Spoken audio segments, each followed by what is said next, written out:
Patrick Mougenet, bonjour. Bonjour. Merci d'avoir répondu à cette proposition d'entretien au sujet de l'émission Histoire parallèle, une émission remarquable au sein du paysage audiovisuel français, mais aussi une expérience unique au monde.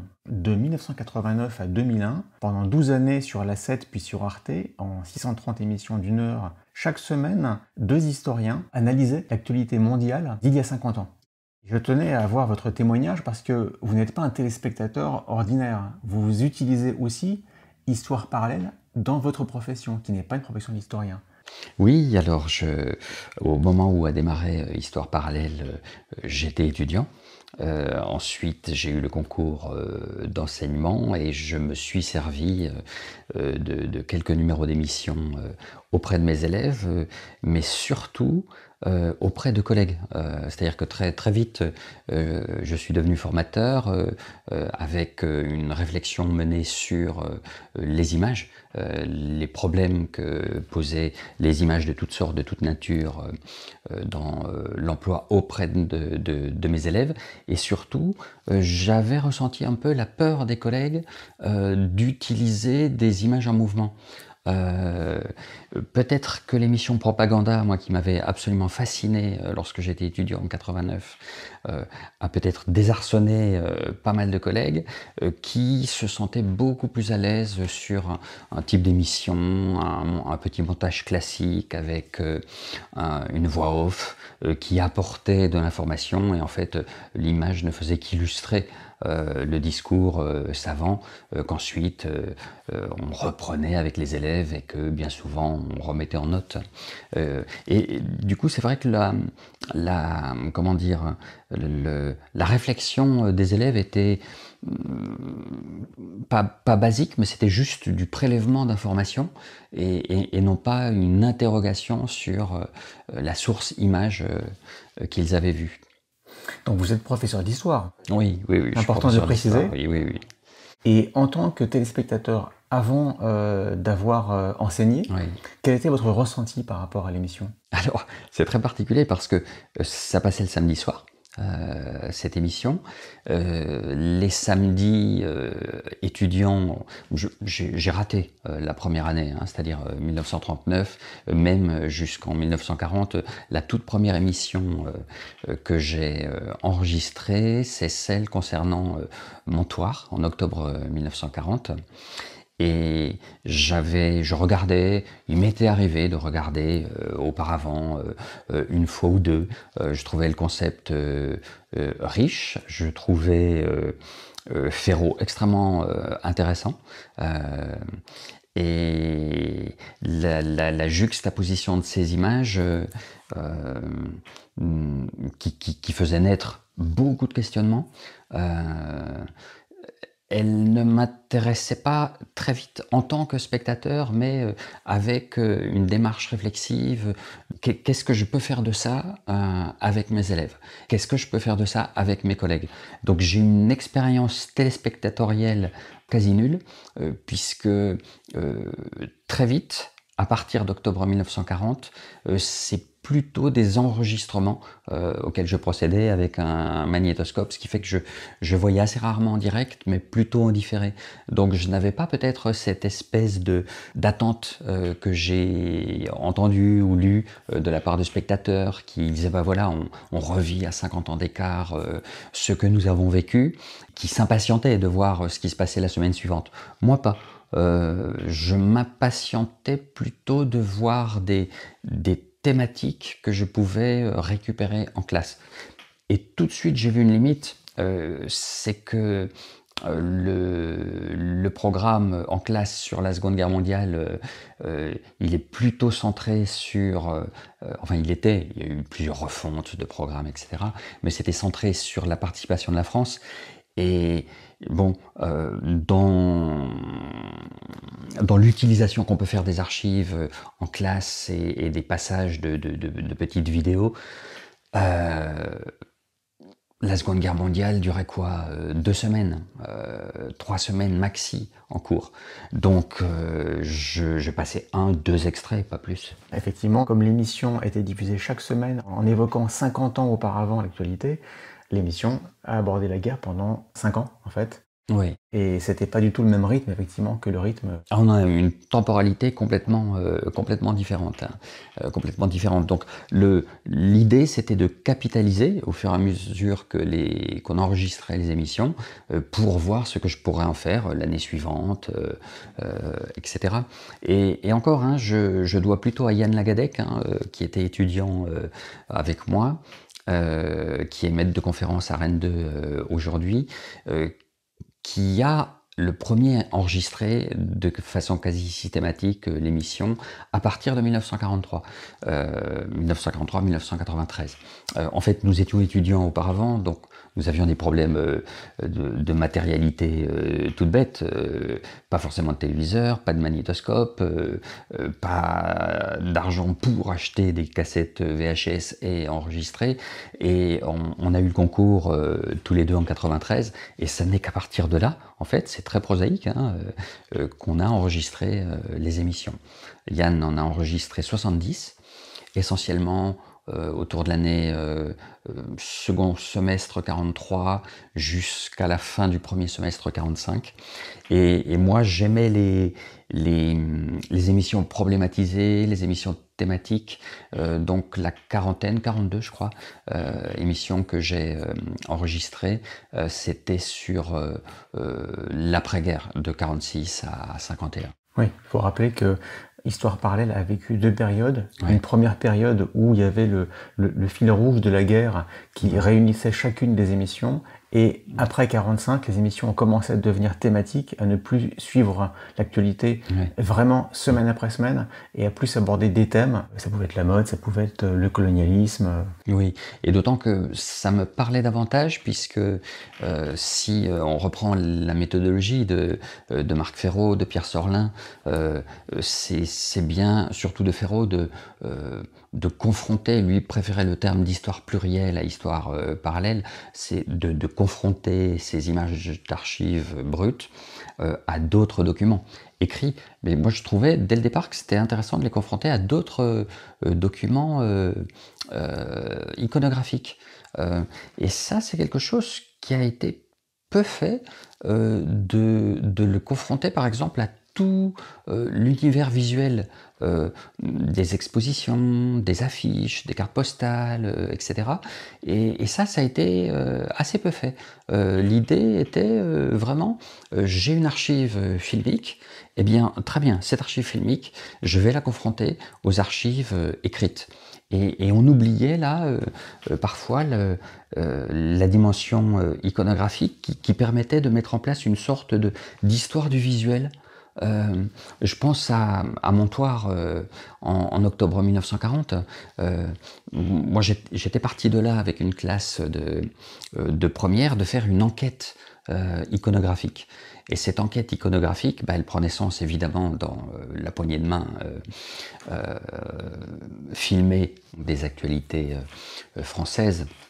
Mais Montoire en octobre 40, c'est déjà plus les actualités françaises, puisque dans la zone nord, ce sont les actualités allemandes, la Deutsche Wochenschau, qui sont déclinées pour tous les pays occupés par l'Allemagne. Donc ce sont des informations allemandes, et on retrouvera la poignée de Montoire un peu plus tard dans les actualités françaises.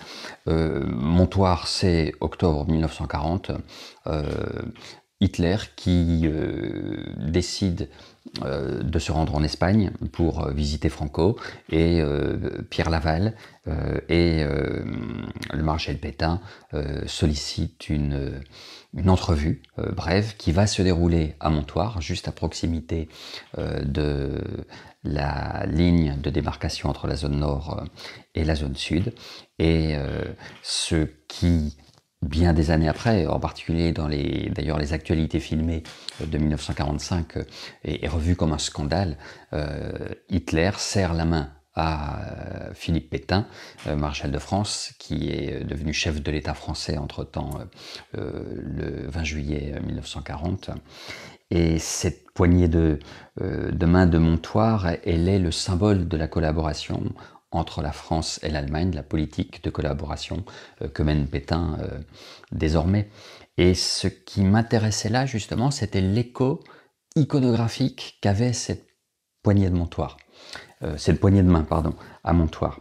Et l'écho est assez rapide, c'est-à-dire qu'on s'aperçoit que une année après, en 1941, puis en 1942, puis en 1943, les images d'actualité reprennent ceci, mais l'insèrent dans le discours du contexte de production de l'époque, c'est-à-dire en 42, la situation militaire a changé, en 43 aussi, en 45, les actualités françaises de la résistance vont reprendre cette fameuse poignée de main synonyme de collaboration pour dénoncer évidemment Pétain au moment où se met en place et va se mettre en place son procès.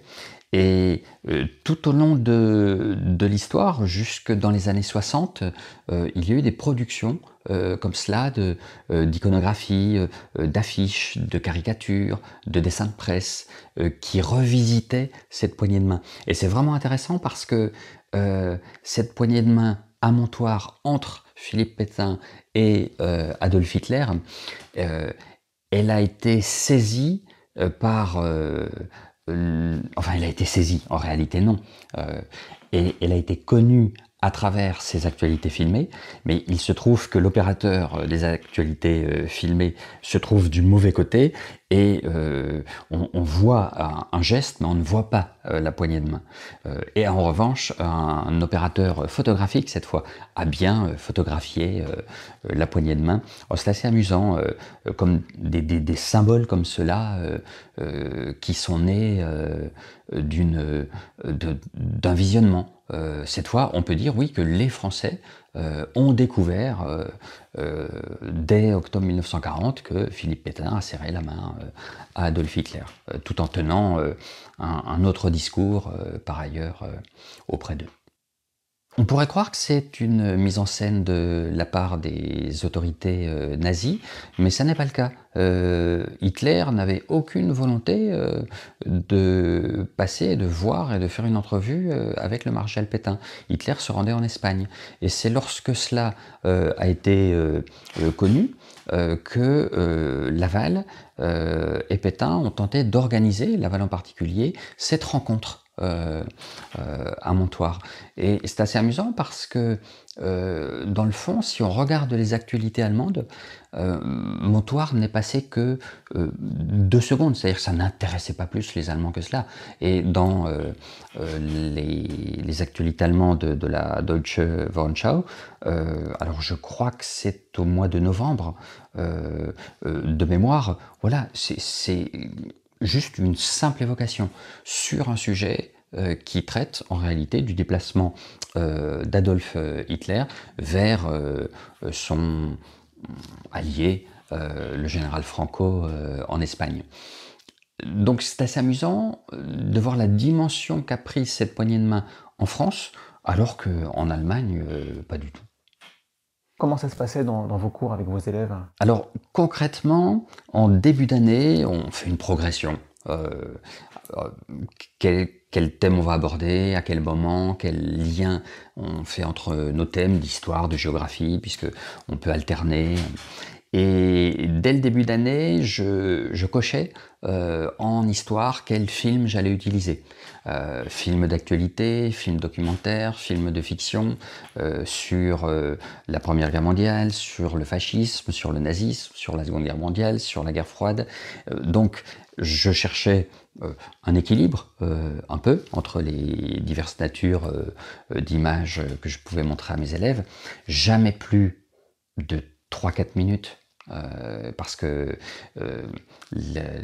l'image en mouvement, il y a énormément d'informations entre ce qu'on voit, ce qu'on entend, mais ce qu'on voit est le procédé d'un discours, puisque est le fruit d'un montage. Et ce montage, à lui seul, même sans son, il est déjà parlant. Donc il faut qu'on revienne sur le montage, etc. Avec des élèves, 3-4 minutes, on peut passer une trentaine, une quarantaine de minutes à démonter ceci. Donc, dans un cours, on va dire, classique, je n'ai jamais utilisé les actualités d'histoire parallèle dans leur intégralité. En revanche, je crois que cette à partir de 89, en tout cas dans les années 90, a été mis en place un dispositif pour les élèves de première et de terminale, puis ensuite ça a été uniquement réservé aux élèves de première, qui s'appelait les TPE, les travaux pratiques encadrés. Des élèves par groupe de 2, 3 devaient sur à peu près 16 à 18 semaines travailler sur un sujet et ensuite exposer à partir d'une forme concrète, qui pouvait être une pièce de théâtre, qui pouvait être un film de montage, qui pouvait être un dossier, le fruit de leur travail. Et là par exemple, évidemment, on est là aussi, les professeurs, pour aider, pour insuffler, pour dynamiser, et puis aussi pour être ressource par rapport à ce que souhaiteraient faire les élèves. Et comme j'utilisais assez régulièrement en classe l'outil vidéo, des élèves m'avaient posé la question, est-ce qu'il serait possible qu'on fasse nous aussi des sortes d'actualités filmées de ce qui se passe aujourd'hui. J'ai dit pourquoi pas, on va partir des actualités filmées de la Seconde Guerre mondiale. Et là, c'était assez intéressant parce que au départ, les premières semaines, il faut apporter du grain à moudre, il faut apporter du contenu aux élèves pour qu'ils se sentent un peu plus libres par la suite.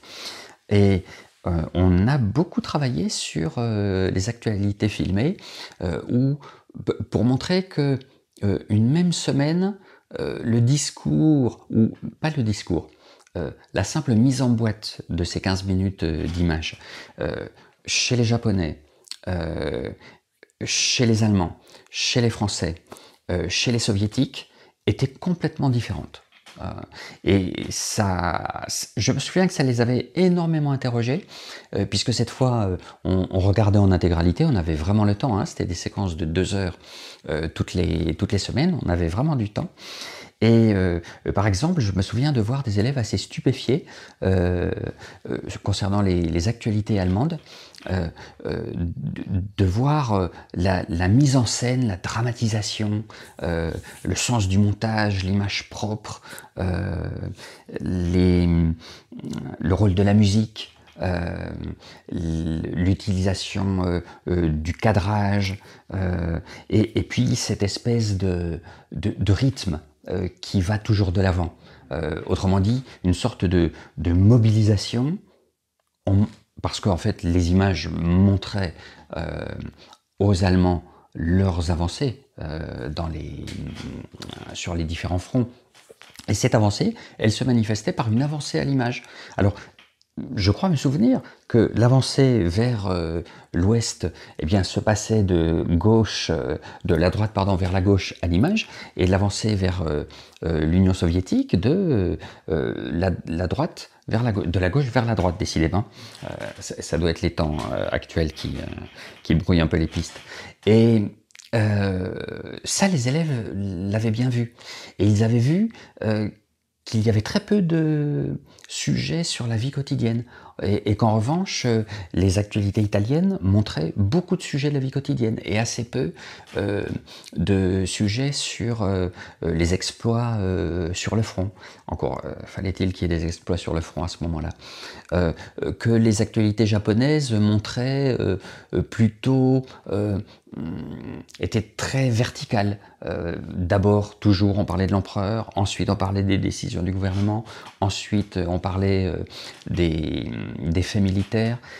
Donc ils ont vu qu'on pouvait dire autre chose, et que derrière il y avait une intention.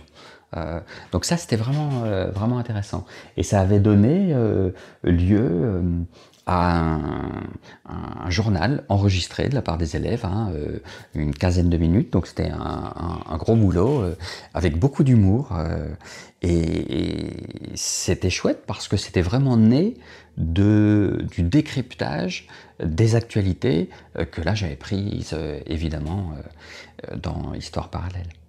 C'est sûr que c'est un sujet qui est très fort. En période de guerre, il y a un manque de neutralité de la part des journaux qui est patent. C'est clairement de la propagande.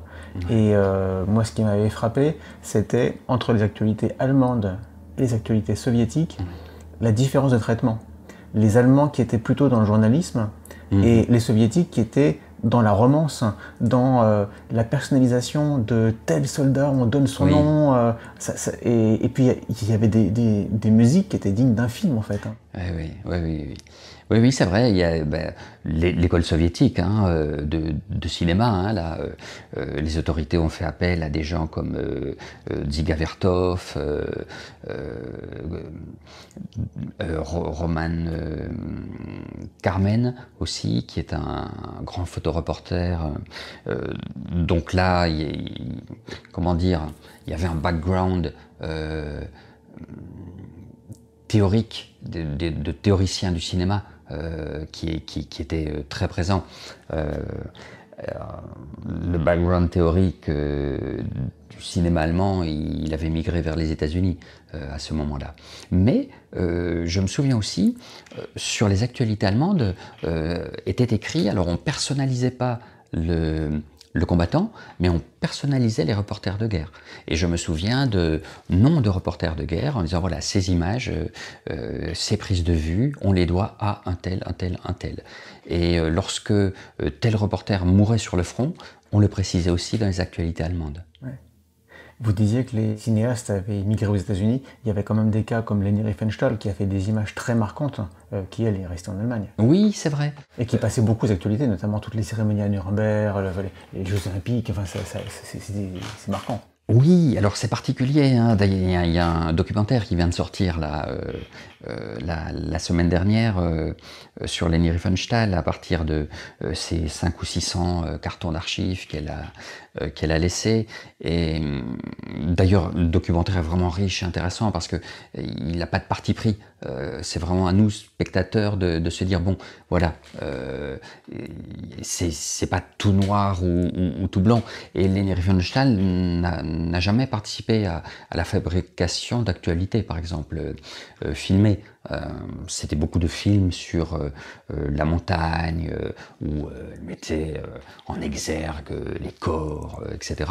Mais finalement, pour le régime nazi, il est vrai qu'il y a eu le triomphe de la volonté, les dieux du stade, mais dans le fond, ce sont les deux grands films de propagande qu'elle a fait et qu'on retient, hein, c'est sûr. Oui, parce qu'ils ont été très souvent réutilisés. Les images étaient tellement marquantes qu'on les... Enfin, je pense qu'on ne peut pas avoir un reportage sur la Seconde Guerre mondiale sans qu'il y ait une citation d'images de Leni Riefenstahl. Oui, c'est vrai. D'ailleurs, Marc Ferraud avait fait une superbe étude de ce segment-là dans Le Triomphe de la Volonté qui dure une petite minute. D'où viens-tu? Je viens de la Sarre. D'où viens-tu? Etc.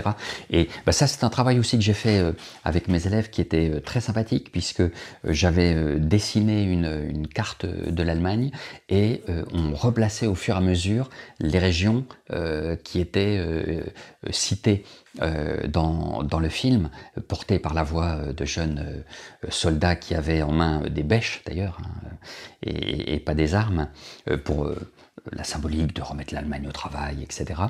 Et on s'apercevait que c'était sur les marches est de l'Allemagne, les marches nord et les marches sud. C'est-à-dire que on était là dans la frontière à conserver. Voilà, nos ancêtres se sont battus pour cette frontière et maintenant, il faut peut-être qu'on aille un peu au-delà, nous aussi.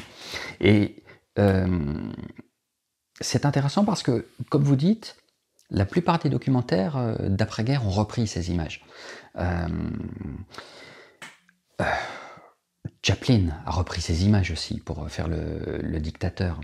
Mais derrière ces images, et ça m'a frappé, et c'est là que je me suis dit, mais je comprends que les collègues soient frileux à l'idée d'utiliser des films de montage ou des films bruts, parce que je me souviens du film de Frédéric Rossif, de Nuremberg à Nuremberg. Et je me souviens d'un extrait où il reprend des plans qui, je crois, sont dans le triomphe de la volonté, de tous les ministres et soutiens d'Hitler à ce moment-là, et on les voit hurler, beugler, et la voix off dans le documentaire fait dire les voilà, ils éructent, ces espèces de dangereux bandits, etc. Bon, j'ai fait un peu d'allemand, pas beaucoup, mais j'ai voulu réécouter ce que disaient dans leur discours les dirigeants nazis à ce moment-là, et alors j'ai été stupéfait. C'était des discours extrêmement porteurs d'avenir sur nous allons redresser l'Allemagne, nous incarnons une nouvelle voie, nous incarnons un avenir. Et j'avais donc récupéré les images d'archives brutes. J'avais fait comme Frédéric Rossif, c'est-à-dire que j'avais pris juste les segments d'images qu'il avait montés lui, avec cette fois la traduction sous l'image de ce qu'il disait et qui allait totalement à l'encontre du commentaire de Frédéric Rossif. Donc c'est pas évident, même quand on est spécialiste de l'image, c'est le cas de Rossif, je sais pas s'il parlait allemand ou pas, on peut utiliser des images et les amener à faire un contresens ou à faire dire ce qu'on veut. Bon, beaucoup d'historiens, parce que Ferro a eu du mal à se faire reconnaître dans le monde des historiens, beaucoup d'historiens disaient que voilà, l'image d'abord, c'était comment dire, un loisir, c'était futile, voilà, donc on n'allait pas s'intéresser à l'image. Mais derrière, il y avait aussi une peur. On peut faire dire n'importe quoi aux images. Et je me souviens que Ferro avait répondu, mais on peut faire dire n'importe quoi à un texte.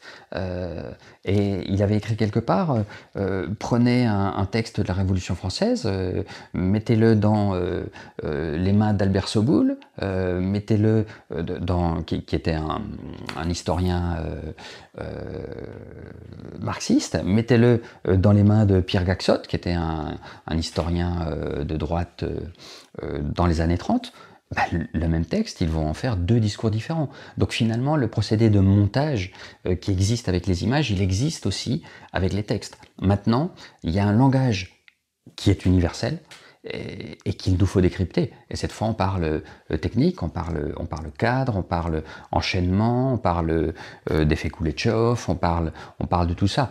Et c'est ce à quoi il fallait, comment dire, initier les élèves et aussi aider les professeurs. Voilà. D'où le fait que je me sois saisi de ces images pour faire pendant 20 ans des formations auprès des collègues tous les ans, qui étaient très demandeurs. D'autant que sur le marché avec Internet, enfin sur le marché d'abord avec les DVD, on pouvait attraper un certain nombre de choses plus facilement. Puis alors là, cette fois sur Internet, c'est comme ça que j'ai eu la plupart des actualités allemandes, hein, sur des sites extrêmement peu recommandables, mais c'était un matériau brut qu'on pouvait récupérer. Voilà. Extrêmement peu recommandable, c'est-à-dire des sites néo-nazis. Qui passaient, qui mettaient en ligne les actualités allemandes de 33 à 45, et en particulier ceux de la Seconde Guerre mondiale. Donc, qui n'étaient pas indexés, donc il fallait ruser un petit peu, aller dans l'arborescence de tel ou tel site pour essayer de récupérer ces images, mais elles ont un tel pouvoir de persuasion qu'elle reste très délicate à diffuser. C'est aussi le film de Weiterlen, Le Juif Zeus, ou de Fritz Hippler, de Ewige Jude, le Juif éternel, qui ont été interdits après-guerre de diffusion en Allemagne, même en France. Je me souviens dans des colloques entre spécialistes, savants, ça devait pas sortir du colloque ou du séminaire assez fermé. Et les Bundesarchiv ne donnaient pas les images de ces films parce que voilà, il y avait encore ce tabou autour de la puissance de ces images, quoi. Ouais. Et c'est tout le problème. Est-ce qu'on fait l'apologie du nazisme en montrant Leni Riefenstahl, par exemple, ou est-ce que on montre ce qu'était une communication de propagande à l'époque? Et ça, pour moi, c'est la note de bas de page. C'est le commentaire qui fait toute la différence. Oui, bien sûr. Tout comme Mein Kampf, qui a été réédité récemment. Oui. C'est une énorme édition, très belle édition, avec effectivement un quart de texte et trois quarts de note de bas de page qui vient contextualiser, remettre d'autres, enfin voilà, qui est une vraie édition critique. Et c'est vrai que sur un livre, on peut le faire. À l'image, c'est pas évident. Ou alors, la série Propaganda, qui avait été conduite, je crois, par Pierre Beuchot, le faisait avec un brio étonnant. Je me souviens d'une petite séquence qui s'appelait 7 plans pour faire peur et qui reprenait les actualités cinématographiques françaises, républicaines, puisqu'on était sous la 4e République, entre 1955 et 1956, où on voyait un événement, 7 plans qui avaient été utilisés et qui sont repris l'année d'après en Algérie pour dire regardez ce que font les Algériens, alors que ces images-là, qui étaient des images d'ailleurs très dures, de cadavres, etc., elles venaient du Maroc un an plus tôt. Et ça, évidemment, c'est très difficile à voir, et même ensuite à le faire comprendre. Et Propaganda, je crois, qui était également faite, en tout cas réalisée par Louise Etneil. Oui, c'est ça. Oui, Louise Etneil qui est à l'origine d'Histoire parallèle, oui. Donc vous expliquez que vous montriez à vos élèves des extraits d'émissions d'Histoire parallèle, que parfois vous alliez à la source de sites peu recommandables chercher des actualités allemandes.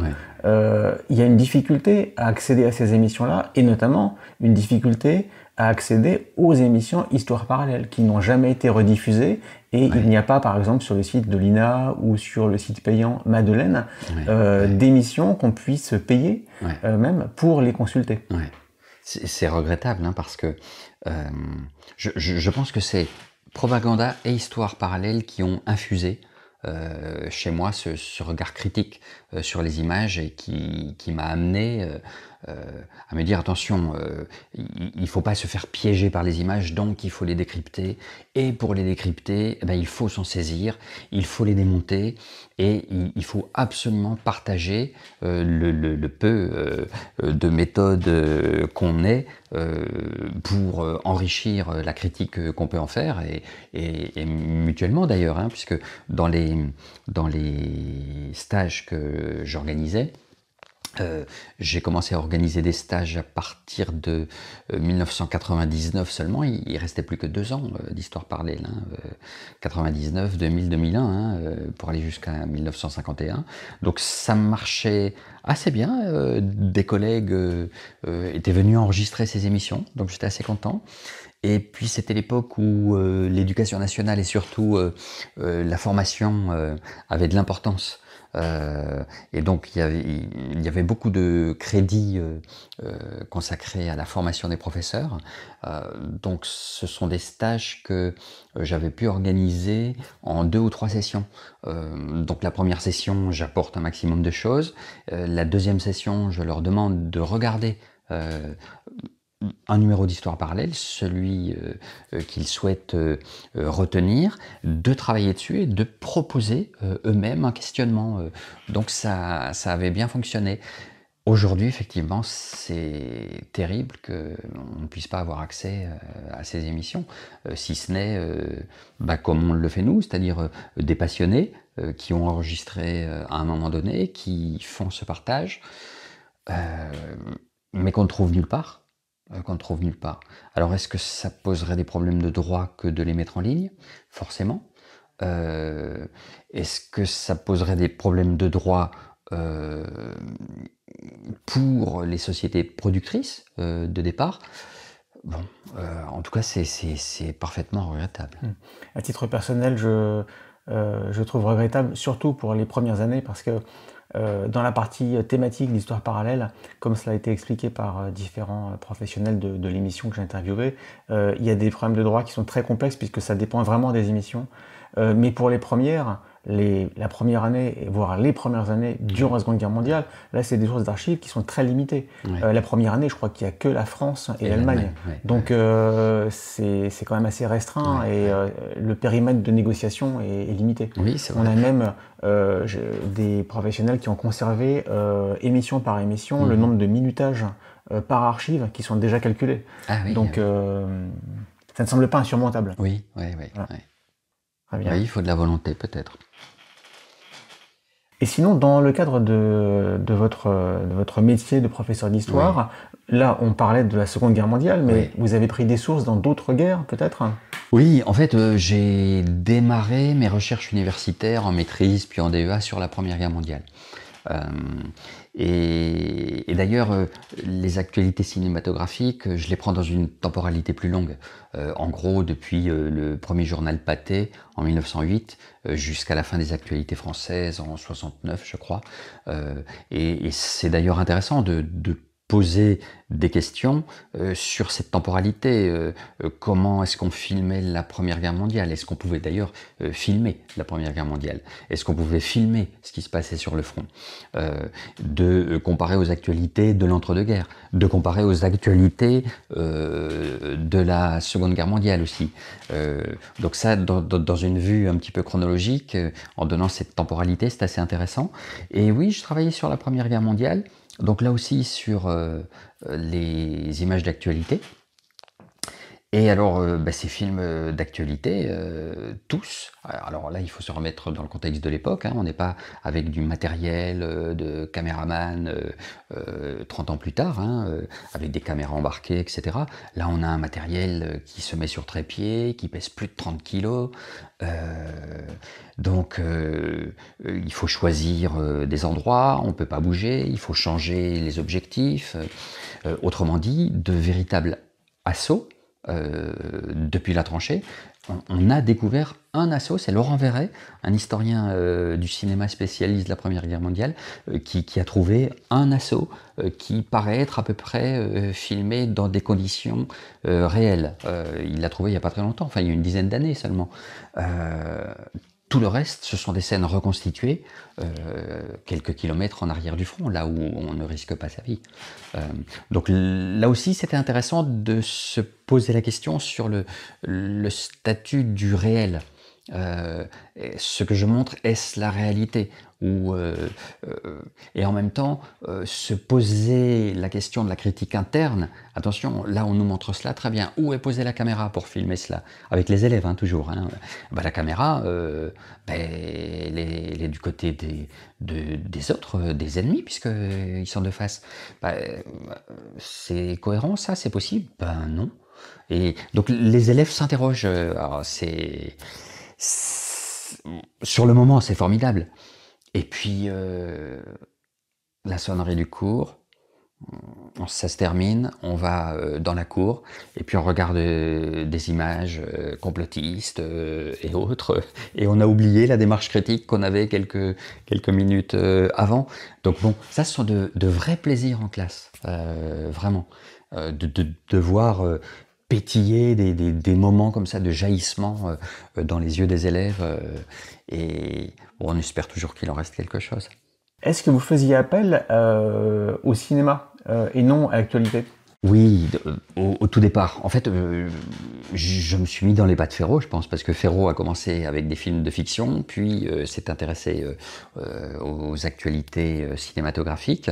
Et au tout départ, je me saisissais d'abord de films de fiction, avec des monuments comme Chaplin, le dictateur, notamment, mais aussi, par exemple, pour la Première Guerre mondiale, Les Sentiers de la Gloire de Kubrick. Et c'était intéressant parce que je m'en servais autant pour la Première Guerre mondiale, par exemple, d'extraits du film de Kubrick, que pour la Ve République et la guerre d'Algérie. C'est-à-dire que pour la Première Guerre mondiale, la scène de l'assaut, notamment, qui est reconstituée, est tellement bien reconstituée, on se demande même si... Dans le film de Kubrick. Dans le film de Kubrick, pardon, Les Sentiers de la Gloire, Path of Glory, qui sort en 1957 aux États-Unis et en premier trimestre 58 en Europe. Et plus tard en France, hein, dans les années... 75. 75, j'en dirai un mot juste après. Et la reconstitution de l'assaut, moi, il m'a toujours semblé qu'elle empruntait beaucoup aux Croix de bois de Raymond Bernard, qui doit dater de, je sais plus, la fin des années 30. Et je me souviens de témoignages de personnes qui sortaient du film des Croix de bois, de poilus, d'anciens poilus, qui étaient en larmes parce que voilà, ils avaient vécu, en particulier la bande son. Donc on est juste après ça doit être 32 ou 33 plutôt, 32. C'était juste après les tout premiers films parlants et sonores. Et là, je me disais, mais c'est cette bande son, ce bruit incessant, permanent, de bombardement, de sifflement, d'obus, il l'avait retrouvé. Et il y a des invariants comme ça qu'on retrouve, comme les explosions, comme l'heure. À un moment, on voit la montre dans le film de Kubrick en 57-58, et on voit aussi cette tout le monde montre. doit se synchroniser pour sortir au même moment. Oui, c'est ça, exactement, pour sortir, quitter la tranchée et se lancer à l'assaut des tranchées ennemies. Et on le voit aussi dans Raymond Bernard en 32. Donc il y a des invariants comme ça. Et le film de Kubrick, il illustre très bien cette scène, il illustre vraiment très très bien ce que c'est qu'un assaut, puisqu'on n'a pas d'image réelle, à part des images reconstituées, mais qui en plus montrent des assauts qui ne sont pas dans le no man's land, mais des assauts qui sont à la campagne, derrière. Bon. Et puis, effectivement, le film de Kubrick n'est sorti qu'en France. Pas parce que la France l'a censuré, en France, on a souvent dit ça, mais les pressions du Quai d'Orsay ont été telles, c'est-à-dire du ministère des Affaires étrangères, sur l'interdiction, cette fois par les autorités françaises, dans un maximum de pays à l'échelle de la planète, de faire pression sur les chancelleries du Panama, du Costa Rica, du Portugal, pour qu'ils ne passent pas le film, parce que ce film traite des fusillés, pour l'exemple, pendant la Première Guerre mondiale, et de l'incurie des généraux de l'état-major qui envoyaient au charbon des troupes sur des objectifs qui étaient impossibles à tenir. Pour satisfaire des ambitions personnelles. Pour satisfaire des ambitions personnelles, en l'occurrence. Et d'ailleurs, le film se base sur des faits réels. Il est une adaptation d'un roman d'Humphrey Cobb. Alors, une grande histoire, il est né en Italie, de nationalité états-unienne, mais il va habiter au Canada et il s'engage volontaire au Canada pour venir en France. Donc il a une expérience de la Première Guerre mondiale. Il rentre ensuite et il trouve dans le New York Times en 32 ou en 34 un compte-rendu, un petit filet de révision de procès de fusillés, pour l'exemple. Et donc il s'intéresse à cela, il trouve 2-3 livres sur le sujet, Humphrey Cobb, et il en fait son premier roman, qui devient un best-seller. Kubrick l'aurait lu à l'âge, alors entre 12 et 15 ans, ça dépend des versions, et en fait un film, on achète les droits, et on fait un film en 57-58. 58, il sort en Belgique le 21 février, je crois. Il devrait sortir en France peu de temps après. Sauf que début février, il y a eu Sakiet, bombardement français d'un village tunisien sur un marché, sur une école, qui internationalise la guerre d'Algérie. Ce film-là montre quoi? Montre des tribunaux pardon, spéciaux pendant la Première Guerre mondiale qui tirent sur les leurs, qui assassinent les leurs. Il se trouve que les tribunaux spéciaux ont été mis en place en 1957 en Algérie, donc le parallèle est vraiment très fort. Et c'est assez amusant parce que le début de cette censure à l'échelle internationale, c'est le consul de Los Angeles, Romain Gary, qui voit le film début 58 et qui écrit à Pinault, le ministre des Affaires étrangères, via l'ambassadeur de France à Washington, qu'un film insultant pour l'armée française est en train de sortir par un soi-disant ami de la France, Kirk Douglas, et qui préconise son non-passage, son interdiction.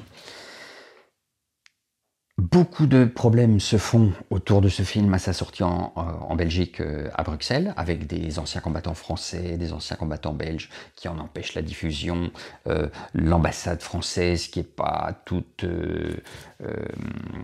comment dire, indemne de la chose, qui a peut-être organisé, enfin bon, ça c'est encore pas très clair. Les pressions sont telles que Kubrick ne demande pas le visa d'exploitation en France.